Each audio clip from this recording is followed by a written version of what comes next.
इस बात को मानिए, मुसलमान अपने मजहब के प्रति एक सच्चा मुसलमान है, और जो सच्चा मुसलमान है वो कुरान मजीद को मानता है और कुरान मजीद में जो फरमाया गया है उसके आदेशों का पालन करता है। ये आपकी समस्या है कि आप उससे ये कहते हैं नहीं नहीं नहीं नहीं, कुरान कुछ और है, ये मुसलमान खराब हैं। ये क्योंकि आप कायर हैं, डरपोक हैं, लालची हैं, इसलिए आप उसके मुंह पे सच नहीं बोलना चाहते हैं।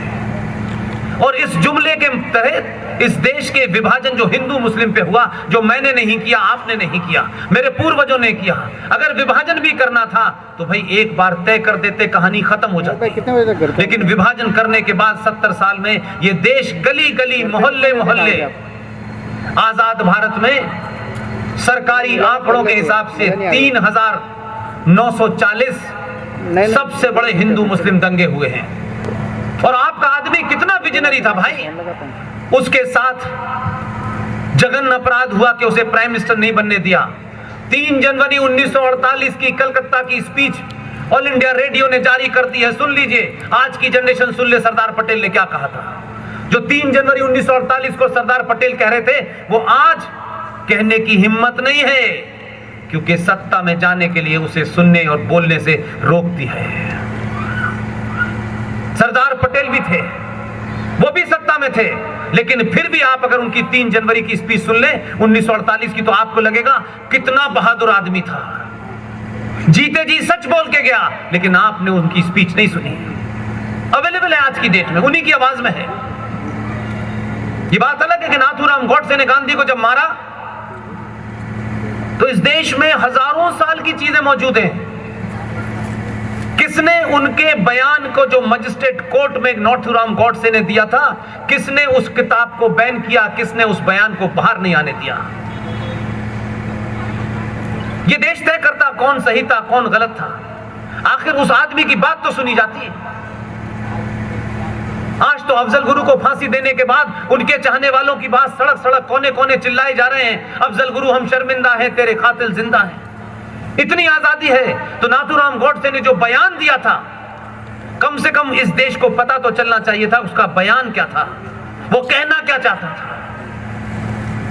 एक सभ्य समाज में किसी की भी हत्या जायज नहीं हो सकती, और जिसने हत्या की उस कानून के तहत उसको सजा मिली। यहां तक मैं एक राय हूं, लेकिन उसका इस्तेमाल, अलग अलग इंटरप्रिटेशन। एक कोई हीरो है साउथ में, हो सकता है उसने अच्छी फिल्में की हो, लेकिन अच्छी फिल्मों का यह मतलब नहीं है कि जो कुछ भी वो इतिहास पे कमेंट करेगा उस पे उसकी अधिकार है, उस पे मेरा भी अधिकार है और आपका भी अधिकार है। उसने कहा कि पहला आतंकवादी अगर कोई था तो नाथूराम गॉडसे था। लोग नहीं जानते इसलिए चुप रहते हैं। ऐसे लोगों को चौराहे चौराहे घेरना चाहिए। इससे आप नाथूराम गॉडसे के समर्थक नहीं हो जाएंगे, लेकिन तथ्यों पे अपनी बात रखिए, सबूत के साथ रखिए। आतंकवाद में और हिंसा में क्या फर्क है? आतंकवाद को जिन कारणों से आतंकवाद मजहब के नाम पे होता है, दो विचारों के बीच में डिफरेंस हो, उस पे आतंकवाद नहीं होता, उसमें मर्डर होता है। तो दुनिया में जो आतंकवाद है वो पूरी दुनिया में दिखाई दे रहा है, लेकिन ये झूठ भारत के लोगों ने कहा। आतंकवाद का कोई धर्म नहीं होता, इन्हें धर्म ही नहीं पता चल रहा। मैं भी कहता हूं कि भारत के लोग सही कहते हैं कि आतंकवाद का कोई धर्म नहीं होता। आतंकवाद का धर्म नहीं होता, आतंकवाद का मजहब होता है। मैं अपनी बात को तथ्यों पे कहता हूं। क्या गॉडसे ने महात्मा गांधी को इसलिए मारा था? कोई मजहबी मामला था,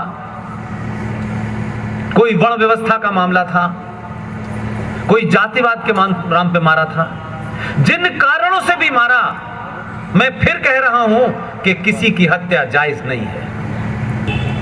उसने गोली मारी, वो भागा नहीं, वो अलकायदा का सदस्य था, ऐसा नहीं था।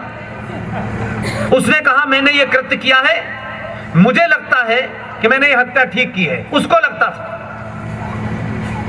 चोर उचक्का अगर वो कोई आतंकवादी होता तो मार के भाग जाता।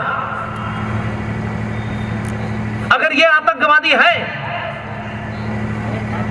तो लंदन की प्रिवी काउंसिल के हॉल के अंदर एक मोटी सी किताब के अंदर कागज काट के रिवॉल्वर रख के जब ऊधम सिंह गए थे और जब जनरल डायर को स्टेज पे मारा था तो ऊधम सिंह ने भी कहा, I did my work, please arrest मी।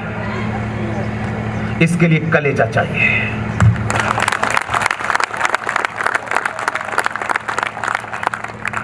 जो ऊधम सिंह ने किया, क्योंकि जनरल डायर को मारा था, तो वो आज हमारे बीच में एक बड़ा क्रांतिकारी के रूप में है। लेकिन किसी ने गांधी को मारा, मैं फिर कह रहा हूं, हत्या जस्टिफाई नहीं है। लेकिन क्या कास्ट की वजह से मारा, मजहब की वजह से मारा? उसको यह लगता था कि देश का इतना बड़ा लीडर, हर आदमी की फितरत अलग अलग होती है, हर आदमी एक सा नहीं होता, इसलिए हर आदमी ऊधम सिंह नहीं बन सकता, भगत सिंह नहीं बन सकता, सरदार पटेल नहीं बन सकता, सुभाष चंद्र बोस नहीं बन सकता। भाई, गांधी ने जब यह कहा कि देश का विभाजन मेरी लाश पे होगा, ये उनका रिकॉर्डेड स्टेटमेंट है कि नहीं है? मुझ जैसे पागल करोड़ों लोग होंगे, हजारों लोग होंगे कि गांधी ने कहा है। यार, गांधी ने ये सोच समझ के कहा है, और गांधी ने कहा है तो गांधी ने इसका इंतजाम किया होगा।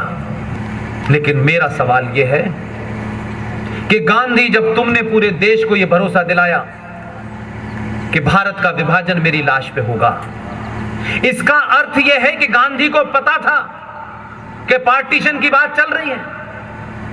यह पता होगा तभी तो उन्होंने कहा। तो जब गांधी को पता था, तो मैं ये पूछना चाहता हूं, गांधी जी, वो मूवमेंट ढूंढना चाहता हूं इतिहास में, उस दौर के किसी आदमी को ढूंढना चाहता हूं। भाई गांधी जी, तुमने जिन्ना के सामने धरना क्यों नहीं दिया? तुमने नेहरू के सामने धरना क्यों नहीं दिया? क्यों नहीं तुम हट कर गए कि नहीं, किसी कीमत पे नहीं होने दूंगा? पार्टीशन हो रहा था और गांधी नौखली में बैठे हुए मौन थे। लाशें पंजाब में गिर रही थी, गांधी जी नौखली में बैठे थे। और जब उनको पता था कि ऐसा होगा, तो फिर उसका इंतजाम क्यों नहीं किया? ऐसे में कोई एक ऐसा आदमी जो गांधी जी का भक्त हो, गांधी जी को जरूरत से ज्यादा मानता हो, उनके शब्दों को आखिरी शब्द मानता हो, उसके विश्वास को ठेस लगी, उसने कहा इतनी बड़ी बात हो गई, और गांधी मौन रहे, उसने जाके गोली मार दी। मैं फिर कह रहा हूं, एक सभ्य समाज में हत्या जायज नहीं है, लेकिन एक सभ्य समाज में जो सबसे बड़ा लीडर है, जिसका सबसे बड़ा कद है, उसको भी गुमराह करने की छूट नहीं है।